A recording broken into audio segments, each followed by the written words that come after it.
Every mission starts with a person, and every person has a story. Join us as we sit with leaders across East and Southern Africa to hear how defining moments planted them firmly in the purpose that drives them. This is Rooted, a podcast from the Leader Collective at Bloodwater. Hi, everyone, and welcome to this episode of Rooted, the podcast from the Leader Collective at Bloodwater. My name is Nadia Kist, and I will be your host today. And I am really excited for our conversation today. I'm excited to introduce you to a leader who inspires me on a daily basis. Please meet Jackie Odhiambo. She is the founder and executive director of Nyanam, Widows Rising.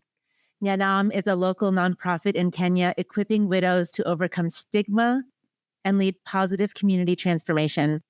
Since 2019, Nyanam has grown 41-fold, from starting with 80 widows to now serving 3,300 widows.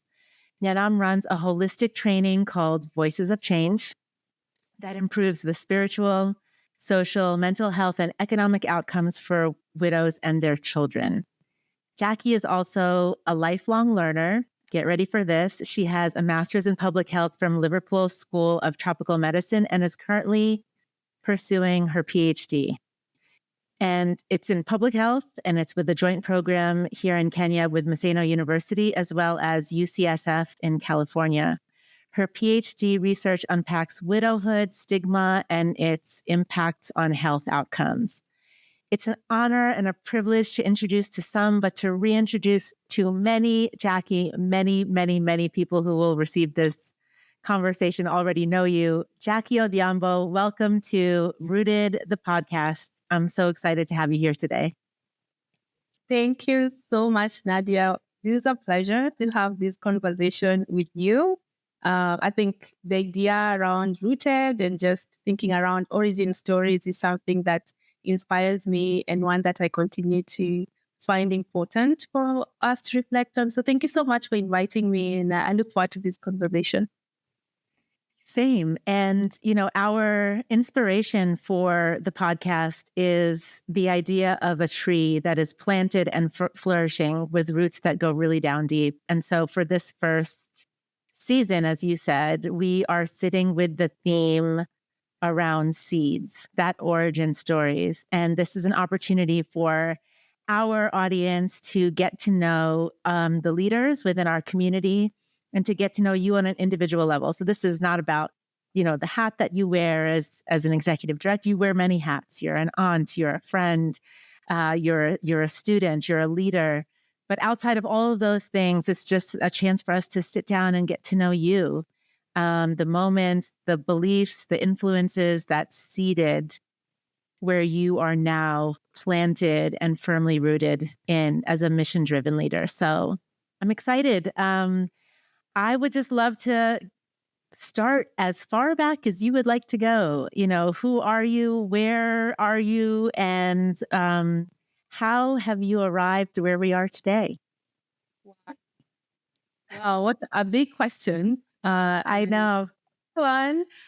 Wow, I think I'm going to start in the middle and then go back. Awesome. When I was in college, we had a session in a class where the professor asked us to think a lot around our identity, who we are. And so we wrote so many things, and then they said, prioritize 3 of those things that you feel like this is who you really are. And I remember prioritizing 3 things.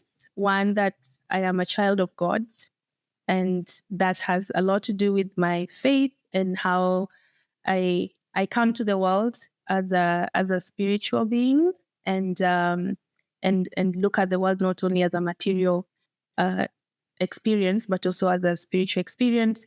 And so that's one aspect of who I am. And I think the seeds for that comes also from my mother and my grandmother, both my maternal and paternal grandmothers, because they were both very spiritual people who loved God's word, and so that set me on that path of faith, and also it was in college where I also kind of came to the place of, okay, I know my faith for myself, as opposed to I have inherited my faith from my parents and my grandmothers.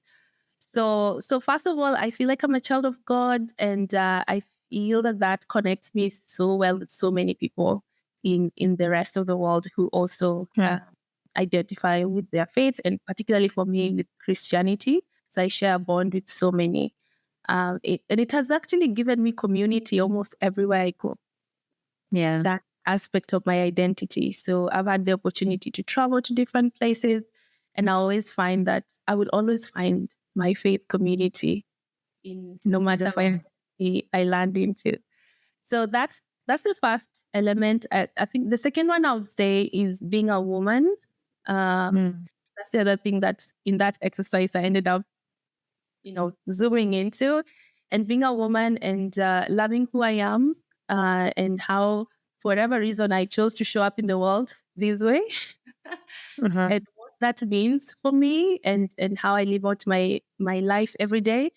And that identity has also become, or I've become more aware of what it means and how important it is over time, just because we live in a world where, not often men and women are not treated equal all the time. That's right. So there's been a lot of injustices that women have experienced, continue to experience. And so I find myself like not able to I don't know, I find myself just not able to stand a lot of different kinds of injustices that women face. And I think part of it is because I'm a woman too. And whatever this other woman has gone through or is going through, I could probably be subjected to the same. And if our world is structured in an unfair way that exposes women to the different kinds of exploitation, abuse, particularly because of patriarchal beliefs, I gotta stand against that. Right. So that's a second part of who I am that is crucial. That I would also say continues to shape what I do, how I do things. The third one, which I am super also proud of, is I am an African. Yes. Yeah, so I just love that I am from this continent of Africa. I'm from Kenya. I'm particularly from Kisumu, right? Yes. And I'm from a very small village called Konyango Mboto. That's where my dad came from. That's where my mom lives now. And I grew up a little bit in Nairobi. So I was actually born in Nairobi. And then we got to move back to Kisumu at some point in our lives, particularly when my dad was ill and then passed on. And our mother, she was working as a nurse aide in a clinic in Nairobi. And so it became difficult financially to take care of us, rent, food, school, all by herself. So we ended up moving to the village, which is how then I got to stay with my grandmother for a chunk of my growing up. And so, so I grew up, much of my early adulthood was in Kisumu, and I finished primary school there, went to high school there.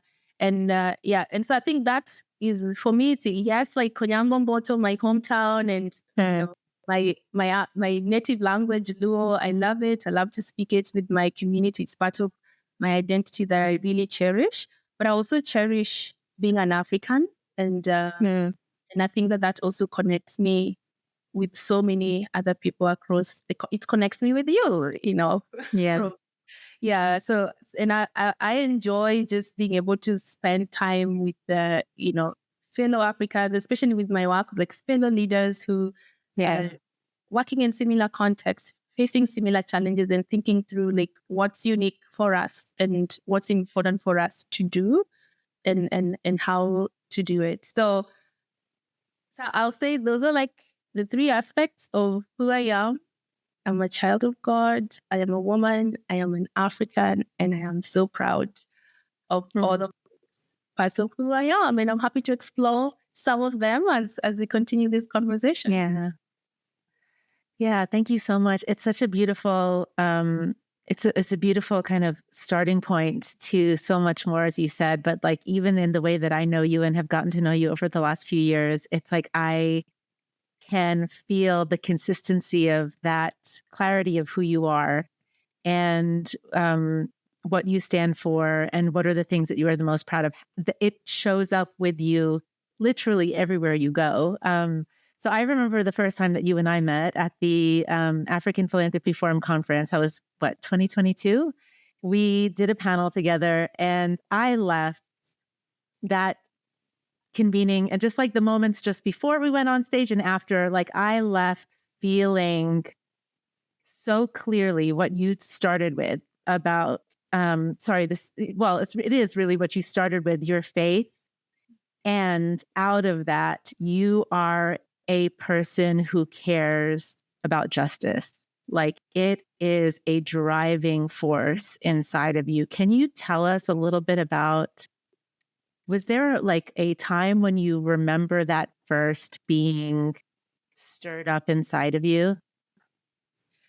Thank you. So when I was in high school, I have these moments when I remember having debates with boys in the classroom and particularly, when it came to women's rights and whatever, the human rights, are they the same as men's rights? And I do remember often having conversations when I was younger in my teenage years, just around this idea of really caring for the rights of women. And I know that has extended to my work with a particular niche in terms of focusing on widowed women. But I think there are things that in my childhood, having been raised, so my father passed on when I was 11 years old, and my dad was the last of the men in the family to pass on. So then now we're left with the three widowed women, my grandmother, my aunt, and my mom. And so we grew up in their hands. So I think there's something there around growing up in their hands and seeing them as leaders and assuming as a child, assuming that is how women are in the world, because that is that's what I've been shown in the family. I love that. And then growing up and starting to do some community work and having a huge slap on my face to realize that, oh my goodness, this is not how women are seen in the world, and particularly for widowed women. So I think one particular moment, I think that amplified this sense of justice, and particularly thinking around women's rights with focus on widows, was this particular moment in the community where, with my friends, we learned these projects on water access to the community. And I'm 24, 23, 24. In my beautiful mind, water is women's business culturally. Yes, we can have a debate around like roles, but culturally, that's what's happening. I used to wake up 3 a.m. in the morning to go fetch water because we were relying on a seasonal stream that would, once the sun got so strong, there wasn't enough water coming out. So we would wake up 3 a.m., go scoop the water when there's a lot still coming out and fill jars, and then start bringing it home, in small buckets, one at a time, until we ferried the whole water home. So that was me growing up. And so when we had this opportunity to do this project, I was really excited for the women. And I was like, this is awesome. Finally, we will have more access to water in the community. So what happened is everybody participated. The women participated well in the project implementation. It was really community driven. But once we had water and now we were thinking about who should manage it, who should collect fees, we had a committee of men in charge of the project. So that's why I started saying, hey, this does not make sense. And I also was wondering, why are the women not pushing back? Like, why this is their thing? So that was the beginning moments to just start saying, okay, something is not all right here in terms of how our community, particularly now in this case in my community, women are being treated. And I was still in the face of like the women should do something about it. And I'm talking to them and saying, why can't you do something about it? You had the right to vote. Why did you vote for the men to lead this water project when you are the one who does all this work around making sure there's enough water at home? But that particular project opened my eyes to experiences of women in a new way. Yeah. And now it was a shift from they were my leaders, my heroes, the people I admire and, that I want to partner with. I used to say, I want my education to make my mother proud. So it shifted from that to seeing like, oh, these are the women who they're not hard. They are not taking leadership positions, even when it naturally should be them to do that. And what was particularly a moment that I would say, and I always call it like my well moment. So I'm going to go to my spiritual side and talk about the story of the Samaritan woman and how Jesus meets her at the well and like her purpose becomes refined and she goes back to her community and has this joy of what she wants to do. So I always say, I also met Jesus at the well through this project. That's so beautiful. And I met Jesus at the well in the sense of it was through this well project that I saw the experiences of women in the community in a very new way. And it was a disturbing way, and it was a way I could not withstand. So I spent time just from those experiences, just saying, I want to serve my community, but I would only continue serving my community if I would not harm, even inadvertently, I would not harm women. And particularly, I was focusing on widowed women because I realized even among women, we have layers of privilege. And now in our context, a woman with a husband has voice because, it's through her, has protection because it's through her husband has is assumed to have enough provision because, everything is assumed it's because through her husband. But then once a woman doesn't have a husband, she's widowed, then it's like you don't have a voice, you are defenseless, people can do anything they want to you, at you. So those kind of things began happening in this project where widows were being mistreated. And I was wounded. And I did also realize how deeply I was wounded. Yeah. So I was wounded, and I think I only got to say, it took me years to say the story of how. So that's when I realized, oh gosh, I have such a huge trauma, leadership trauma or whatever trauma from this work. And so that got me to say, I don't want to do any work in my community if it will cause any harm. Right. To women. And then the journey around what I do now began.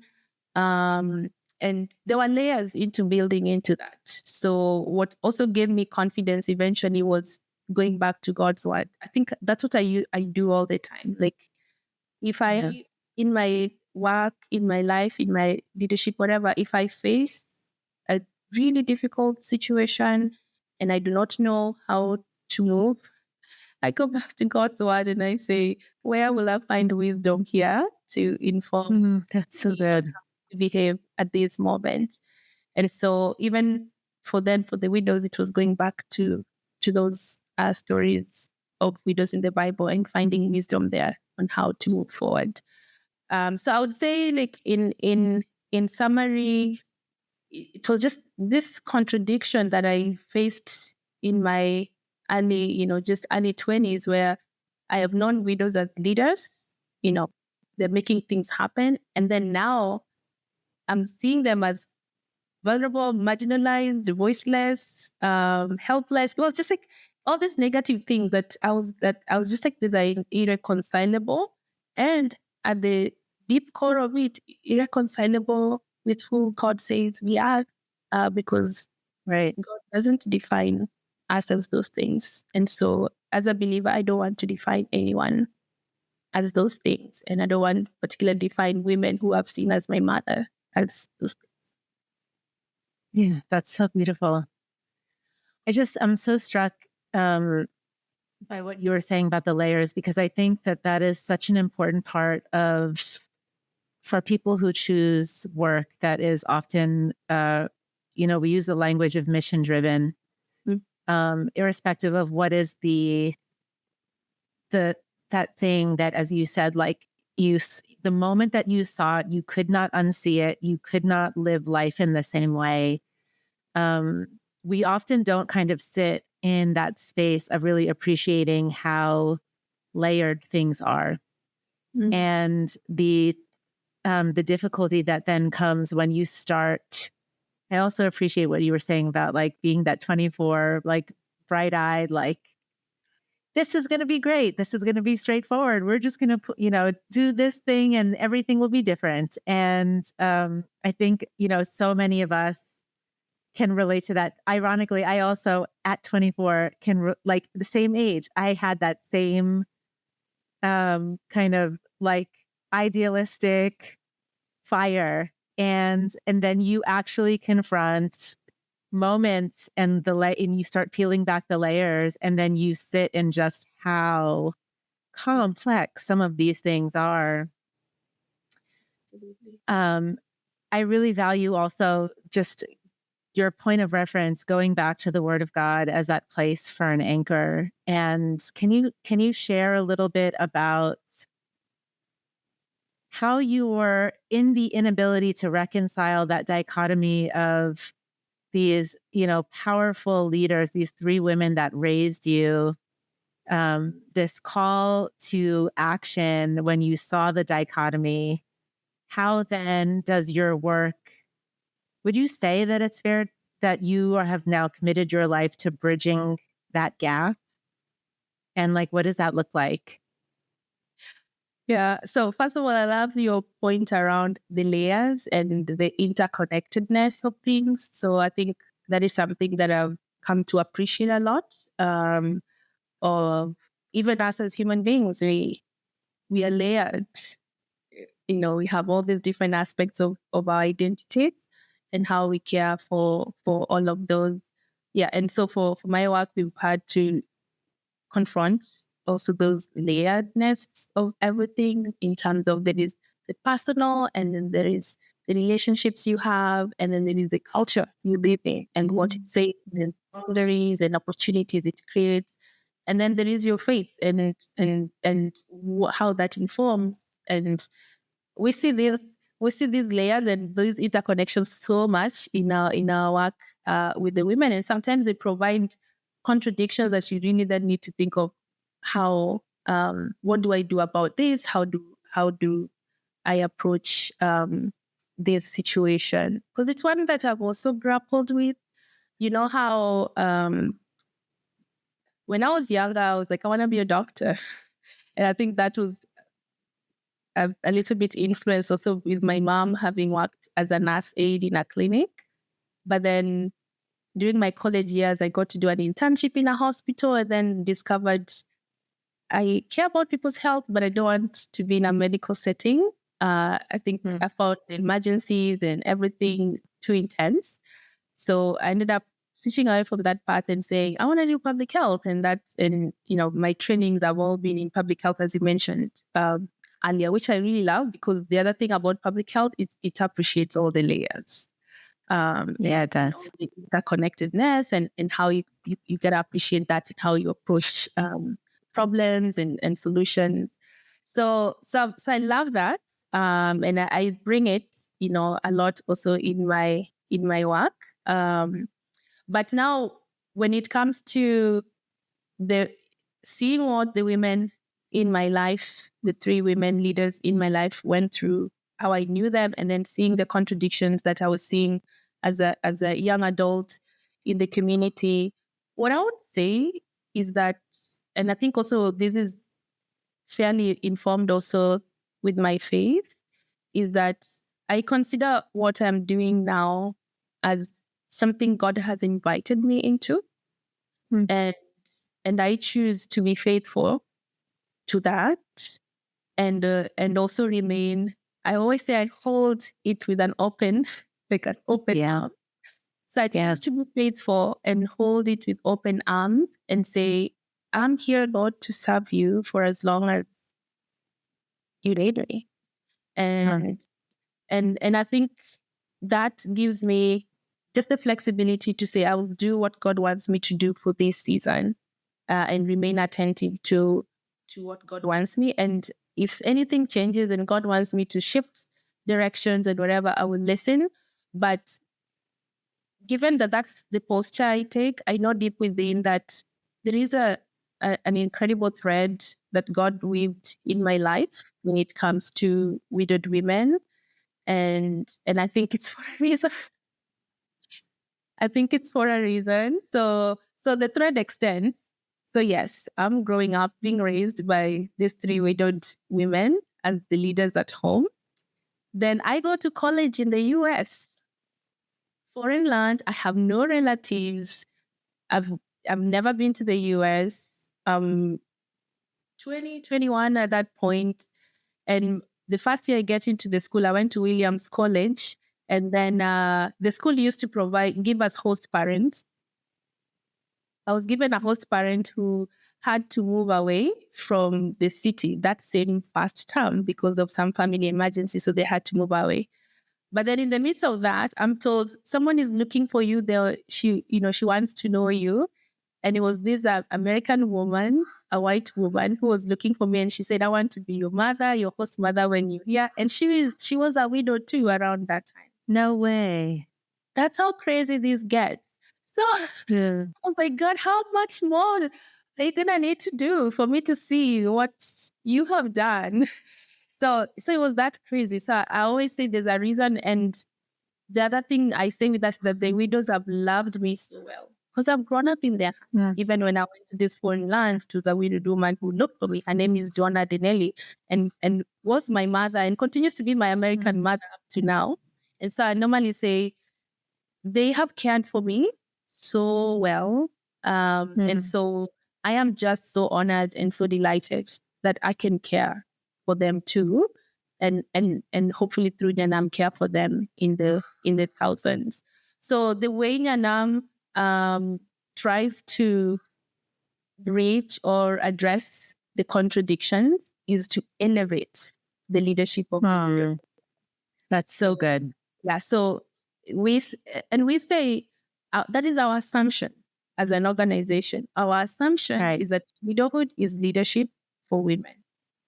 Oh, that's so beautiful. How one handles it is going to be different from each person to another.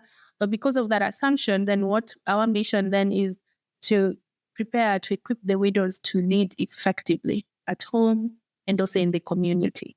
So everything we do is structured around that. And part of how we, when women come to our organization, we just talk about, you are the leader. I'm not the leader. You are the leader. You are the one to show us the way. How do you show up as a leader? So that is really the conversation that has continued. And I know that it's partly shaped by what I saw growing up as a child, but it's also got born, clearly kind of born in that place of the conflict that I mentioned earlier. So that's kind of why it also got born, because in that period when I said, I don't want to do anything that will cause harm to widows, I was spending time just like in prayers, in reflection. And we had one women's leadership conference that I went to. And that's where the actual words of prepare widows to be leaders became a thing. That was in 2017, where now I wrote it down on a piece of paper. But I think looking back to the whole story, it's kind of like God solidifying what he already had put me in the growing up in the households being led by widowed leaders. And here's one funny moment again. So when in that leadership conference I'm mentioning that I went to, and it was about what mission do you have? What is God inviting you to?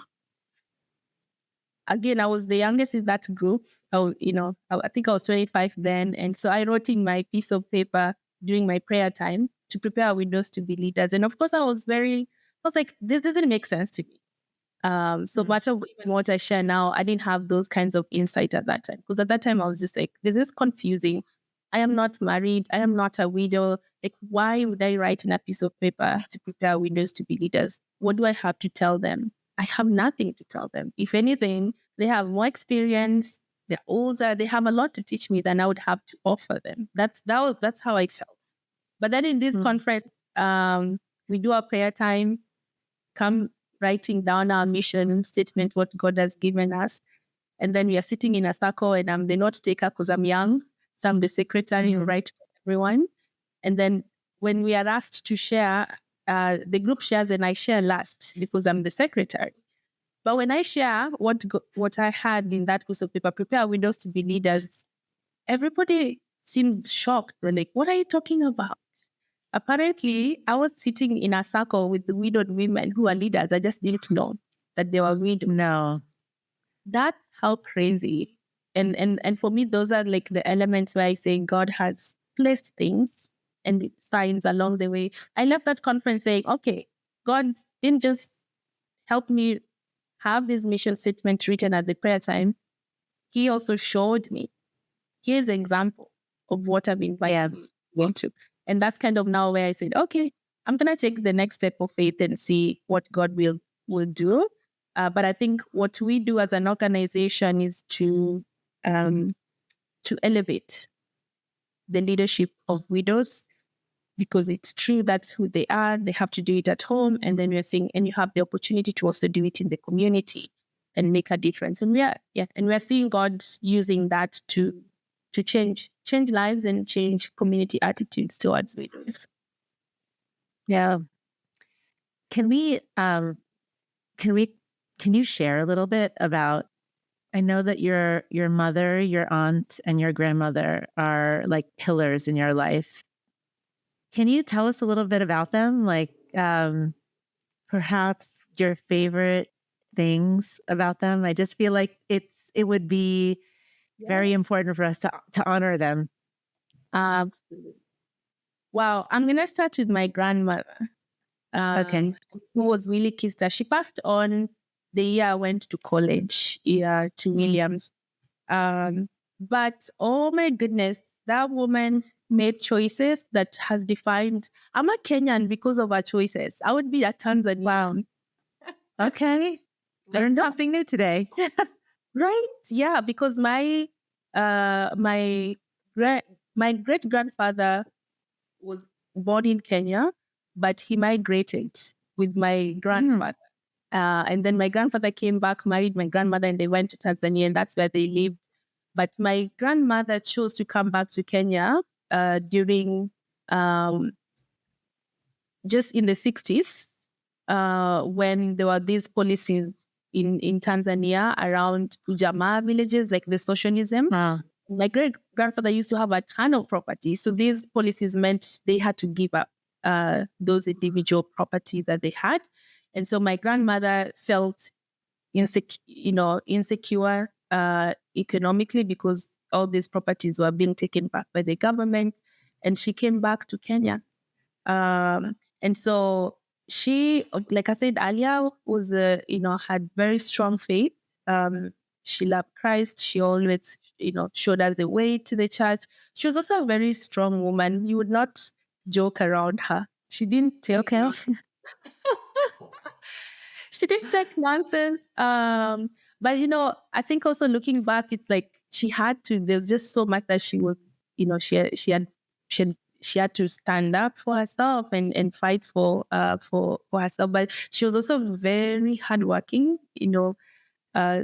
The grandmothers who spent so much hours in the farm tilling the farm, their crops, and she did make sure, because now she was the grandmother, so she did make sure through her labor, her own effort to feed this huge family of partially orphaned children from because she had 3 sons and they all died before her, but they all had these children. So she had a huge responsibility, a deep love, and no nonsense about anything. And then my aunt Penina, she was very gentle, like so gentle. It was like the opposite of my grandmother. So that was like a good balance, because you know who to run to when things are hot on the other side of the house. You know where you'll find like some peace or some soft landing. But she was very gentle. She also passed on sadly during COVID. I'm so sorry. COVID. Yeah, but very gentle, very caring. We knew with her we can get away with being tricky. But she did provide again that backbone. So having these mothers together, because remember my mom used to be in Nairobi. So she spent a lot of time in Nairobi. Even when I was going to college, is when she came back home. So all of this growing up, I was much more closer to my grandmother and my aunt. And so my mom would work and send us money, but then the two other women were now the leaders, at least for the children from my household. They're the ones that we relied on. And then my mom, oh my goodness, for her, education was everything. And she had these rules of like, you can't do this until you get to this age. You can't have a boyfriend until you finish high school. Okay, once you finish high school, she says, now you can have a boyfriend, but you can't get married until you know how to make your own money and take care of yourself. So she had all of these things, which I followed. I followed, and I would say I've been beneficial listening to her and just listening to our parents and the older generation. Doesn't mean they're right all the time, but they do have a wisdom coming from their lived experiences that is quite beneficial. So for my mom, education was like the key, and she emphasized that. And I've seen it; it's made a difference for me, and making a difference for my community also. But one thing I would say finally about my grandmother, I think that especially the last year, I got to reflect a lot about her, and only because I had this dream where she showed up, and she showed up in a dream, and I was sitting with other widows, so many widows, and I was folding my hands like this. I'm just like holding my hands and sitting on the chair, and she was sitting across me, and then she just said, "Why are you folding your arms? Spread your wings." And then I woke up, and this was around the time when Nyanam was just beginning to experience massive growth, and I was scared. Wow. Like, what are we gonna do? Can we really take up all the widows who are coming? And so I see her as now like my unseen helper, like my unseen helper, because that gave me the confidence of like, okay, just have faith and move on and accept the growth and know that the rest of the things God will care for. So yeah, so I consider her, one of my unseen helpers. I do not know when she show up in another dream and for what purpose, because I don't dream about her all the time. But that was just like a moment that I cherished, that I had in a dream with her. So those are my mothers. Thank you. You have been so generous and so generous of spirit and heart. I am so touched by that. I feel like all of the pieces of them are in you. But like when you talked about your grandma, that like no nonsense strength, right? She put that inside of you, and the gentleness of your Aunt Penina. I have seen that part of you also. And one of the things also that I remember from even that very first conversation that we had in 2022 and at that conference was so centered around data. Like just, it was so important to you, which I'm like, there is your mother. It's just like, I am so grateful to these women. For, who you are and how you were nurtured for the purpose that God has set for you. It is their love and their essence. So thank you so much for sharing that about them. I'm curious now, what were you like as a kid? Since we're talking about, origins, like, take us back to Jackie, the child. Like, what were you like? No. So first of all, thank you for reflecting back to me of just like how the different elements of my three mothers are in me. So I really appreciate that. And then, wow, Jackie as a child. So one caveat is that I don't have a lot of memories from my childhood, sadly. And I think that that's probably a part of myself that I'm looking into, kind of entering into and figuring out why and what lies there. But as the parts that I remember, I have like memories of here and there. The parts that I remember, Jackie as a child, I used to challenge boys a lot, like go play football with boys. Surprised. So I used to play football with boys, and I used to be so good. They would want me in their team. They're like, "No, she's in our team." So that's one thing I remember doing in primary school. Or just like playing with boys a lot. So I do remember even at some point my dad scolding me and going, "You should go play with girls. Like, why are you playing with the boys?" But I love to play with them and I love to challenge them. And I think that kind of has stayed a little bit longer with me. 100%. The other thing, I think that, I loved school too. And I think part of it was also because my dad also did this part of loving school.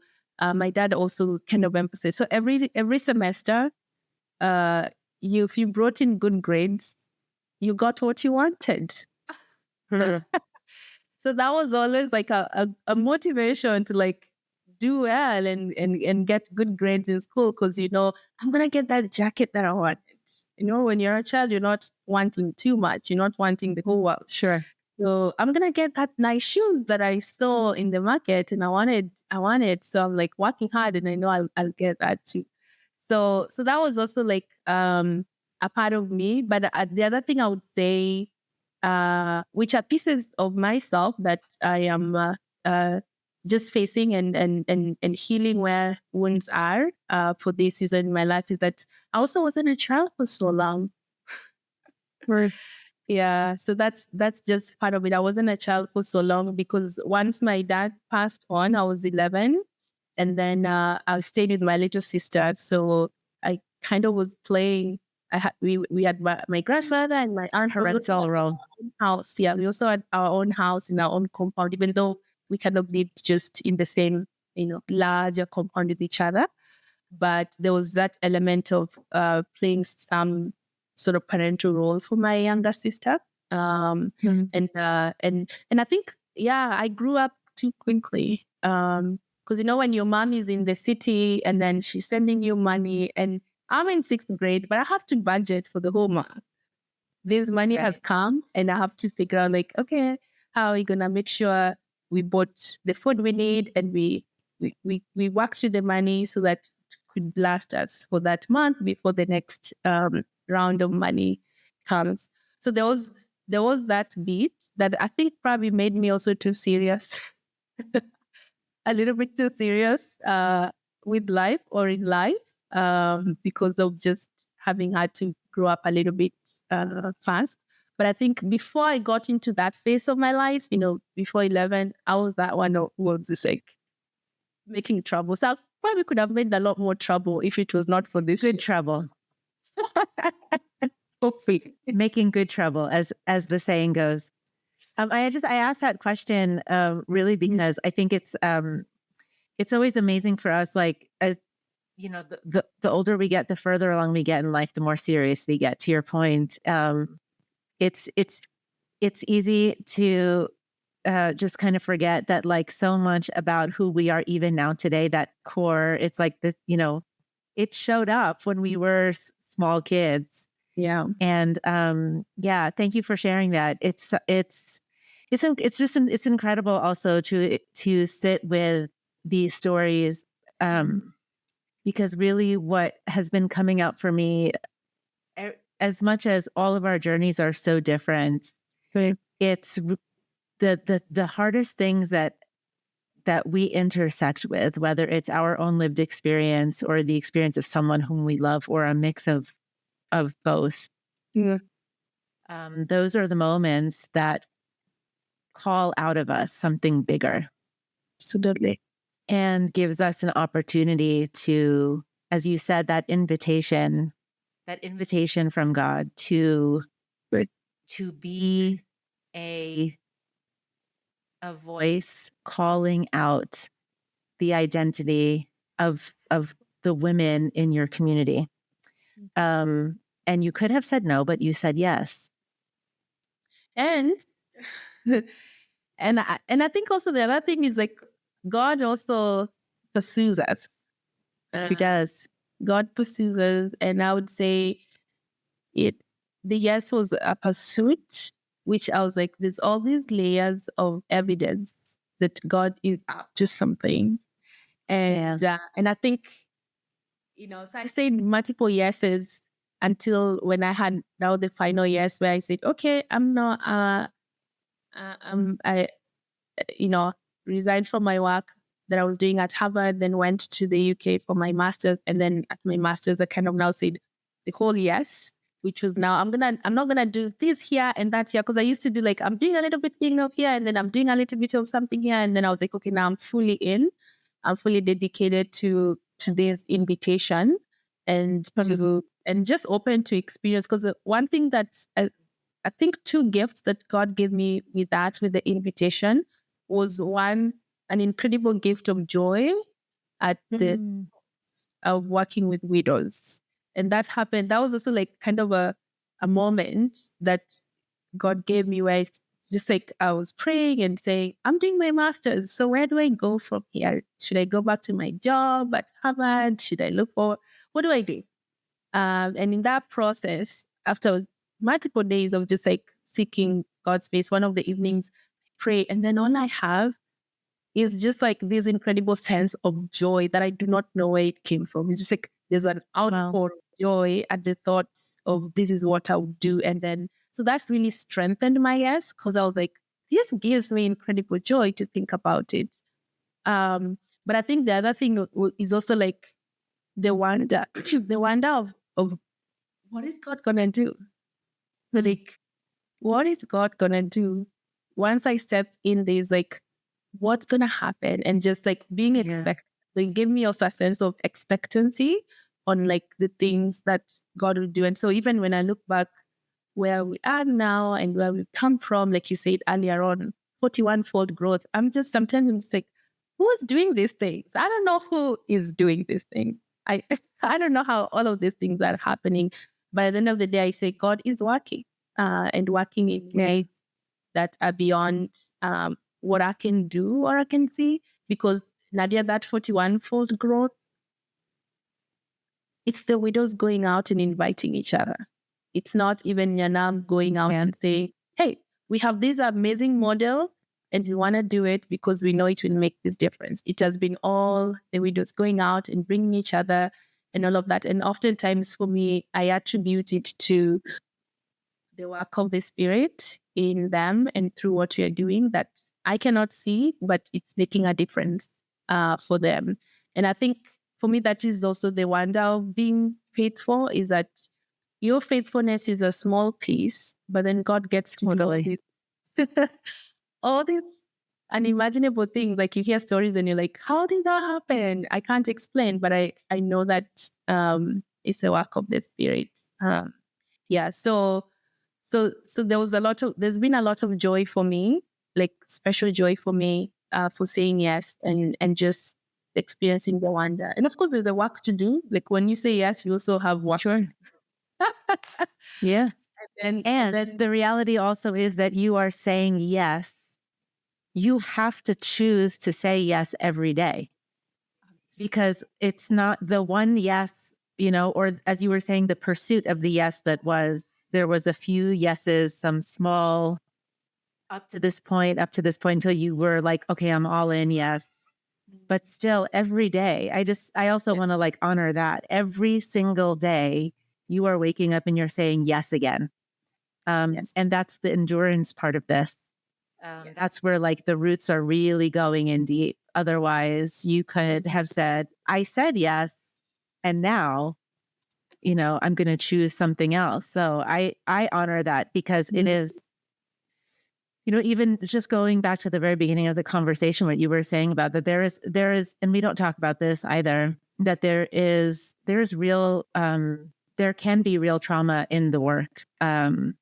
It is a path that is sometimes really, really challenging. And I feel like even challenging is not the word. It doesn't do it justice, right? And so you have continued to say yes. And I'm so grateful for that. I'm so grateful for that powerful choice that you make. Yes. And I'm not surprised also that the women are the champions, because you spoke their leadership out of them, to be fully expressed. So they're just being leaders. Completely. Completely. Yeah. And yes, totally, Nadia. There's a lot of trauma and even secondary trauma. One of the things that I used to fear, in the leading of the multiple yeses, one of the things that I truly used to fear was like the stories of widows, because I was like, I cannot listen to these stories. They're so heavy. They are so painful. I was often so afraid, which is funny that now it's storytelling that is also part of the center of how we deliver our methodology, and just being open to that and realizing the power and the opportunity for healing in that process. But there's a lot of trauma, and there's a part to reflecting on your own trauma. What have you gone through? Because like I said, I met Christ at the well, and it was a place of conflict, and there was wounds there. Like I talked about leadership, trauma earlier. So there's the things you have gone through. There's the things the community that you serve is going through, is recovering from, has gone through, and how you navigate all of this, and how you also figure out to center your healing in the process, in the midst of it, so that you can lead well and lead longer, and be healthy emotionally, spiritually, just be fully healthy. So those are parts of the journey. And so your point of continue to say yes is crucial, because those are parts of the journey. I've had those experiences that I'm still working through and looking into, like taking a sabbatical so I can have proper time for rest. Rest is another piece of it. For rest and for healing. Those are all crucial parts of it. And I think for me, part of what keeps my yes is that in the midst, you know how Jesus is like, yes, there is storm, but I am in the boat. Yeah. I have not abandoned you. I have not left you completely. I am here, and I can experience storms sometimes where I know this Christ, and he's, it's not storm all the time. And some days he puts his hand up and calms the storm, and some days it's like, okay, there's a storm that I have to face, and we say yes and face it, knowing we are not alone, not alone in the sense of we have our faith, we have Christ, we also have a community around us.